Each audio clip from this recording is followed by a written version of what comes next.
नमस्कार, मैं चंदन कुमार और आप देख रहे हैं अंग महाजनपद का सबसे पुराना और भरोसेमंद न्यूज प्लेटफॉर्म अंगवाणी।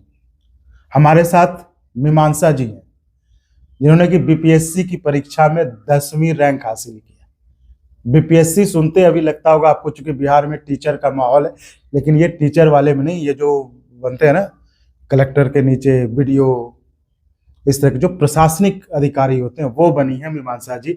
10वीं स्थान है। तो मीमांसा जी, आपको बहुत बहुत बधाई पहले। Thank you. और कितना मतलब आसान था या मुश्किल था पास करना? कोई भी एग्जाम मुश्किल तो होता ही है, और हाँ। खास करके सिविल सर्विसेज जैसे एग्जाम, ये बहुत लंबी प्रक्रिया होती है। ये एग्जाम ही 1-1.5 साल तक चलता है, तो ये अपने आप में बहुत मुश्किल हो जाता है। पर जिस समय जो स्टेज आता है, उस समय उसकी तैयारी करते रहने से आप अच्छे से इसे पार कर सकते हैं। अच्छा, तो कितने प्रयासों में आपने सफलता हासिल की? ये मेरा पहला सीरियस प्रयास था। एक बार अच्छा। पहले भी मैंने फॉर्म फिल करा था, बट मैं पोस्ट ग्रेजुएशन कर रही थी, तो वो सीरियसली अटेम्प्ट नहीं दिया था मैंने। तो पहला, ये कॉलेज से निकलने के बाद ये पहला अटेम्प्ट था। अच्छा, मतलब ये सीरियस प्रयास था। उसके पहले हाँ, आपने उससे पहले मैं पढ़ाई कितने कर अनसीरियस प्रयास कितने एक किए? ही बार। अच्छा, एक ही बार। तो एग्जाम दिया था आपने? एग्जाम मुझे लगता है मैंने दिया था, बट 67 में वो एग्जाम भी कैंसिल हो गया था, तो हाँ। इसीलिए दूसरा ही प्रयास था। तो आपको क्या लगता है कि अब जब आप पास कर चुकी हैं और एक अच्छे पोजीशन भी आपको मिल गया, 10वीं पोजीशन है आपकी, जी। तो क्या लगता है आपको कि एक आम विद्यार्थी अगर तैयारी करे तो कितने घंटे पढ़ाई करके वो कर सकता है ये सब, या कुछ आपके कुछ सेट ऑफ पैटर्न्स है कि इस तरह से करने से हो सकता है क्या? घंटे मैंने कभी नहीं गिने थे, और मैं सबको यही बात कहती हूँ कि क्वालिटी ऑफ स्टडी ज्यादा इंपॉर्टेंट होता है क्वांटिटी से। आप मैं ज्यादा से ज्यादा 6 घंटे पढ़ाई कर पाती थी। 6 से 8 घंटे अगर आप रोजाना देते तो वो काफी होता है। कंसिस्टेंटली पढ़िए, हर रोज थोड़ा थोड़ा समय निकाल करके पढ़िए। एक ही दिन आप 18 घंटे या 12 घंटे पढ़ेंगे और अगले 2-3 दिन ना पढ़ें, उससे फिर कोई फायदा नहीं होगा। कंसिस्टेंटली पढ़िए, थोड़ा थोड़ा पढ़िए। मतलब आप कह रहे हैं कंसिस्टेंस जो है वो मंत्र है, उसी को आप फॉलो करते रहिए। जी जी। तो अब आप चूंकि ऑफिसर बन चुकी है, पहले अगर आप एक साधारण लड़की होंगी, है ना, अपने मोहल्ले में, घर में, है ना, लेकिन अब आप एक ऑफिसर हैं, जी। तो कुछ बदलाव आपको दिखने को मिल रहा है घर में, समाज में, गली मोहल्ले में? हाँ, देखने को तो मिलता ही है, क्योंकि आप अचानक से अब सबकी अटेंशन आपको मिलने लगती है, या फिर सबकी उम्मीदें आपसे और ज्यादा बढ़ जाती है। तो ये ट्रांजिशन तो है, लेकिन मुझे लगता है कि एक फेज है, धीरे धीरे ये सिंक इन हो जाएगा और फिर हम नए माहौल में ढल जाएंगे। तो आपने फिर पहले की पढ़ाई कहाँ की है? मैंने स्कूलिंग अपनी पूरी 12th तक माउंट एससीसी स्कूल भागलपुर से की है। उसके बाद मैंने ग्रेजुएशन पॉलिटिकल साइंस में दयाल सिंह कॉलेज दिल्ली यूनिवर्सिटी से। अच्छा, आपने दयाल सिंह से किया? 2020 में पूरा किया। फिर मैंने पोस्ट ग्रेजुएशन पॉलिटिकल साइंस में ही जेएनयू से 2022 में पूरा किया, और 23 में मैं इस एग्जाम साइकिल में ही थी। चलो, अच्छा वही आपने बता दिया कि आपने दिल्ली के दयाल सिंह कॉलेज से किया, फिर जेएनयू किया। ये भी एक लोगों में होता है। यहाँ पे देखते हैं कि जब बच्चे बीएससी या इंटर कर जाते हैं, पेरेंट्स का बहुत जोर होता है कि बच्चों को दिल्ली भेजते हैं पढ़ने के लिए। तो ये आपको कहीं लगता है कि आपके इस सिलेक्शन में, जो कि आपने कहो कि आप कह रहे हो कि प्रथम प्रयास में, पहला तो चूंकि आपने ऐसे ही कैजुअली भर दिया था कि ताकि पता चले, ठीक है, लेकिन इसको हम मान के चलते हैं कि आपको पहले प्रयास में सफलता मिली। तो इस सफलता में बहुत लोग जो है सालों भर, मतलब अटेम्प्ट उनके खत्म हो जाते हैं, लेकिन सफलता हाथ नहीं लगती। लेकिन आपको पहले प्रयास में और एक इतना अच्छा पोजीशन मिला है 10वां। क्या दिल्ली जाने का इसमें रोल था बहुत, कि दिल्ली आप गई, आपको एक अच्छा एनवायरनमेंट मिला, पढ़ाई दिल्ली का, नहीं जाते तो शायद हो सकता है। और दिल्ली यूनिवर्सिटी में बहुत सारे बच्चे होते हैं जो इन सिविल सर्विसेज एग्जाम्स की तैयारी करते हैं, तो जो बैकग्राउंड है वो कहीं ना कहीं वो बेस दिल्ली यूनिवर्सिटी या मेरे कॉलेज से मिला था मुझे। और अगर आपके पास एक स्ट्रॉन्ग फाउंडेशन रहता है ना, जैसे आप एग्जाम्पल, आपकी राइटिंग स्किल्स अगर अच्छी हो जाती है, तो इन जैसे एग्जाम्स में फिर हमें फायदा होता है। अच्छा। तो मैं जरूर कहना चाहूंगी कि कॉलेज के टीचर्स का बहुत इंपॉर्टेंट रोल होता है आपकी पर्सनालिटी को भी शेप करने में और आपकी राइटिंग स्किल्स को भी निखारने में। तो दिल्ली नहीं जाते तो? दिल्ली नहीं जाती तो शायद कुछ और होता। नहीं, ऐसा जरूरी नहीं है। बहुत सारे बच्चे हैं जो यहाँ की यूनिवर्सिटी से भी पढ़ के आते हैं और वो बहुत अच्छा करते हैं। कई बार बस ये होता है कि प्लेटफॉर्म की कमी हो जाती है, लेकिन इसका ये मतलब बिल्कुल भी नहीं है कि आप यहाँ की यूनिवर्सिटी से पढ़ के आप तैयारी नहीं कर सकते। अल्टीमेटली आपको सिर्फ एक ग्रेजुएशन की डिग्री चाहिए और उसके ऊपर आपको अपने एफर्ट्स लगाने पड़ते हैं। आपकी राइटिंग स्किल या रीडिंग स्किल जो भी है उसे आपको धीरे धीरे डेवलप करना है, जो कहीं पे भी रह के किया जा सकता है। आजकल ऑनलाइन सब कुछ अवेलेबल है, तो आप उन रिसोर्सेज का इस्तेमाल कर सकते हैं।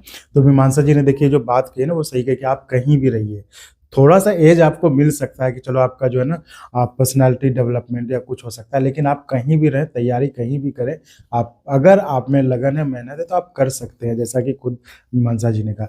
आपके घर में और कौन कौन है, और भी कोई इस तरह से है अधिकारी? मेरे पापा खुद सर्विसेज में है, अच्छा और मेरा एक छोटा भाई है जो अभी दयाल सिंह कॉलेज में फर्स्ट ईयर में है। अच्छा। और घर का कितना सपोर्ट मिला? एक होता है ना कि लड़की हैं आप, लड़की तो घर वाले सोचते हैं करे बीए हो गया इसकी शादी कर दो, है ना? नहीं नहीं, तो ये ऐसा कुछ घर में कुछ? मैं बहुत फॉर्चुनेट थी, ऐसा कुछ भी नहीं था। इनफैक्ट मेरे माँ बाप का एक ही प्रायोरिटी थी कि आप पहले फाइनेंशियली इंडिपेंडेंट हो जाएं। ये इसीलिए भी जरूरी है ना कि आप अपने कोई भी डिसीजंस आप इन्फॉर्म्ड तरीके से ले सकते हैं, और बहुत जरूरी होता है। मुझे ये बात हमेशा से पता थी कि मुझे पहले फाइनेंशियली इंडिपेंडेंट हो जाना है, और फिर उससे क्या होता है ना कि आप खुद के अपने डिसीजंस अच्छे से ले सकते हैं और इन्फॉर्म चॉइसेस ले सकते हैं। बेसिकली बहुत जरूरी होता है। और यानी कि आपको घर से उस तरह का कोई कुछ प्रेशर नहीं था। नहीं। इनफैक्ट दिल्ली यूनिवर्सिटी में भी मैं अपने नाना नानी के घर पे रहा करती थी, तो मुझे पढ़ाई के अलावा और किसी चीज की टेंशन नहीं होती थी। कभी ऐसा नहीं कि अच्छा रे अब तो हो गया, नहीं होगा तो लड़के को देखते हैं? अच्छा। ऐसा कुछ नहीं था।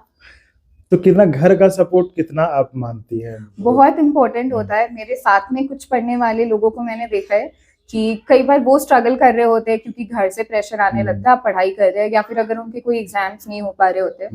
तो मैं खुशकिस्मत हूँ कि मैं इन सबसे इंसुलेटेड थी, लेकिन अब बहुत हद तक हमें चेंजेस भी मिल रहे हैं देखने के लिए। बहुत सारे लड़कियां जो अच्छा कर रही हैं अपने अपने फील्ड्स में, तो पेरेंट्स उनको सपोर्ट कर रहे हैं, और ये अच्छी बात है। ये चेंज है जो शुरुआत हुई है, और ये आगे तक जाएंगे। चलिए, भागलपुर के लिए भी अच्छी गौरव की बात है कि वहाँ की एक लड़की जो है निकल कर इतने अच्छे पोजीशन में।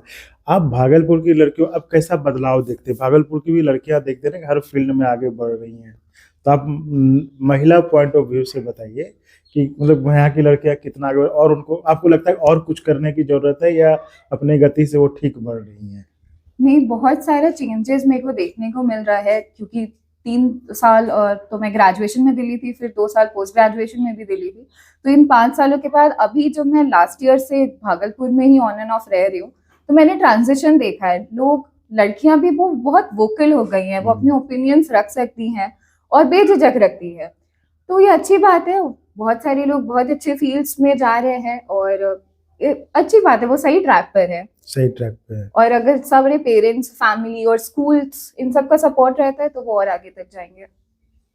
तो भागलपुर की महिलाओं या पूरे राज्य देश की महिलाओं के लिए कुछ कहना चाहेंगी आप? बस आपको जो भी फील्ड में जाना है, आप उसमें अपना 100% डालें। जरूरी नहीं है कि आप सिर्फ एकेडमिक्स में एक्सेल कर सकते हैं, जो भी फील्ड में। बस अपनी पहले फील्ड, अपने स्ट्रेंथ और वीकनेसेस को आइडेंटिफाई कर लें, उसके बाद उस फील्ड पे अपना 100% एफर्ट दें, आपको रिजल्ट्स मिलेंगे। थोड़ा लेट हो सकता है, बट डेफिनेटली मिल जाएंगे। तो अब आप क्या पोस्टिंग आपकी कहाँ होगी, क्या बन के जाएंगी आप? अलॉट हो गया सब कुछ आपका? अभी हमें जो अलॉट हुआ है, मुझे जो अलॉट हुआ है वो बिहार फाइनेंस सर्विसेज है। उसमें असिस्टेंट कमिश्नर स्टेट टैक्सेस का पद है। तो इसके बारे में वर्क प्रोफाइल मुझे ज्यादा नहीं पता है अभी। ठीक है। तो अभी मुझे लगता है हमें जब ट्रेनिंग के लिए बुलाया जाएगा उसके बाद ही हमें पता चलेगा। कभी आपकी पोस्टिंग भागलपुर हो गई तो आप भागलपुर में क्या करेंगे? अभी तो क्योंकि फिलहाल कभी हो गई जी, अभी फाइनेंस फील्ड का तो मुझे ज्यादा आप जब ज्वाइन करेंगे, जहां भी करेंगे, जो भी आपके मन में कुछ होगा ना कि मैं ये स्टेप्स जो ये फैसले पहले लूंगी, मुझे ये करना जरूरी है। कुछ फैसले तो जो दिल के करीब होते हैं ना कि नहीं मुझे इस पे काम करना है, ये करना है। फाइनेंस फील्ड में बहुत ज्यादा डाइवर्स, नहीं आप अलग भी कुछ हो तो आप बता सकते हो, कोई बात नहीं। हाँ, तो आप चाहते हो ना कि हाँ ये चीजें मैं अपने राज्य के लिए ये करना चाहती हूँ, ये 2-3 काम जो है मैं करना चाहती हूँ, पहले ये होना चाहिए। अगर मैं नहीं कर पा रही हूँ तो जो उस पर उनको करना चाहिए। अगर ऐसा है तो पहले मैं अवेयरनेस फैलाना चाहूंगी। जैसे आपने बोला कि बहुत सारे लोग अभी भी स्ट्रगल करते हैं, वो लड़कियों को नहीं पढ़ने देते हैं। तो उस बात पे अवेयरनेस की आप उन्हें उस फील्ड में जाने दें, वो अच्छा करेंगी। और ये सोसाइटल लेवल पे जो चेंजेस हम ला सकते हैं उसके अलावा लड़कियों को भी ये बात बतानी पड़ेगी कि आप फाइनेंशियली इंडिपेंडेंट एक बार हो जाए ना, तो आप बहुत सारे प्रेशर्स है उसको आप हैंडल करने के लिए आपके पास एक स्ट्रेंथ हो जाएगी, आपके पास एक वेपन होगा जिसका आप इस्तेमाल कर सकते हैं अपने पॉइंट ऑफ व्यू को रखने के लिए। ये 2 काम मैं करना चाहूंगी। जी। ठीक है, तो बहुत बहुत धन्यवाद मीमांसा जी। मीमांसा जी, ये तो हमारी खास बातचीत मीमांसा जी, जिन्होंने कि बीपीएससी की परीक्षा में 10वीं पोजीशन लाया पूरे राज्य स्तर पे। तो आप समझ सकते हैं इनकी मेहनत ने इनको जो है पूरा रिवॉर्ड दिया है। तो बहुत बहुत धन्यवाद मीमांसा जी। और हम आगे कोशिश करेंगे कि और भी जो इस तरह के सक्सेसफुल लोग हैं उनसे अगर संभावना बनती है, चूंकि मैं अभी भागलपुर में हूँ, तो जितने लोगों से बातचीत हो पाएगी हम बात करेंगे और आपको उनके अनुभव से कि क्या चीज़ मायने रखता है किसी भी एग्जाम चाहे जीवन का हो या परीक्षा हो, कोई भी क्या मायने रखता है आपका डिटर्मिनेशन। और जो इन्होंने कहा कि कंसिस्टेंसी बहुत इंपॉर्टेंट है, अगर आप कंसिस्टेंट बने रहे आप अपने मिशन के साथ, जो आपका पैशन है, तो आपको सफलता एक न एक दिन जरूर मिलेगी। बहुत बहुत धन्यवाद। और अगर आपको अच्छा लगा तो एक बार और आपको मैं कहना चाहूँगा कि आप इसको प्लीज सब्सक्राइब और शेयर करते रहें ताकि हमारा भी मनोबल और सपोर्ट बना रहे।